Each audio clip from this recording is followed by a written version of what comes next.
আজকে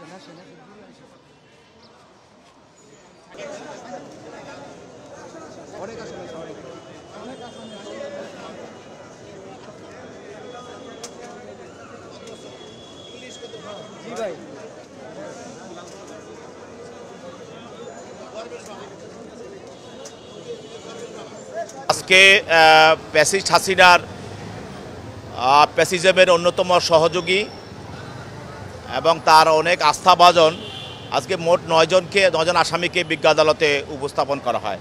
তার মধ্যে সাবেক আইসিটি মন্ত্রী জুনায়েদ আহমেদ পলক এবং মেজর জেনারেল জিয়াউল হাসান, সাদেক খান, সালমান এফ রহমান, হাসানুল হক ইনু, রাশেদ খান মেনন এবং আনিসুল হক ও চৌধুরী আব্দুল আল মামুন, তাদেরকে যাত্রাবাড়ি থানা, মোহাম্মদপুর থানা সহ বিভিন্ন থানায় হত্যা মামলা তাদেরকে গ্রেপ্তার দেখানো হয়। আর আরেকজন আসামি আপনারা জানেন যে কামরুল আশরাফ খান পটন, সে একটা নরসিংদীর সাবেক অবৈধ এমপি এবং তার বিরুদ্ধে আপনারা জানেন যে সে সার কেলেঙ্কারি আছে এবং সে হাজার টন সার অবৈধভাবে সে পাচার করেছে এবং কৃষকরা সেই সারগুলি পায় নাই। এই জন্য তার বিরুদ্ধে দুর্নীতি দমনের আদালতে তার দুর্নীতি দমনের মামলা তার বিরুদ্ধে আছে এবং সেই মামলাগুলো সে ফেস করছে।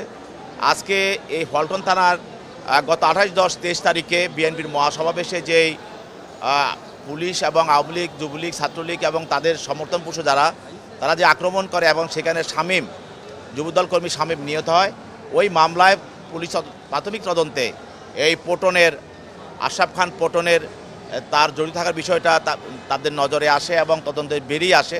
সেই জন্য তাকে আরও জিজ্ঞাসাবাদ করার জন্য তদন্তকারী কর্মকর্তা 10 দিনের পুলিশ রিমান্ড প্রার্থনা করেন এবং তাদের পক্ষে তাদের আইনজীবীরা ছিল, আইনজীবীরা রিমান্ড বাতিলপূর্বক জামিনে প্রার্থনা করেন। বিজ্ঞ আদালত উভয়ের দীর্ঘ শুনানির পর তার বিরুদ্ধে 3 দিনের রিমান্ড মঞ্জুর করে তদন্তকারী কর্মকর্তার হেফাজতে তাকে জিজ্ঞাসাবাদ করার জন্য প্রদান করেন।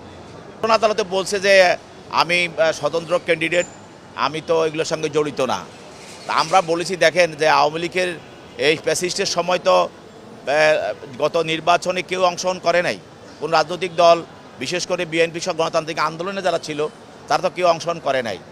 তাহলে একজন স্বতন্ত্র কত বড় এলাকায় শক্তিশালী এবং কত বড় একটা এলাকায় সে সন্ত্রাসী, যে কারণে সে আওয়ামী লীগ প্রার্থীকে সে সরিয়ে সেখানে সে সন্ত্রাসবাদ কায়েম করে সে আওয়ামী লীগ লোকজনকে হাতে নিয়ে সে দরজা বন্ধ করে মানুষের সিল মেরে নিজেকে নির্বাচিত ঘোষণা করেছে।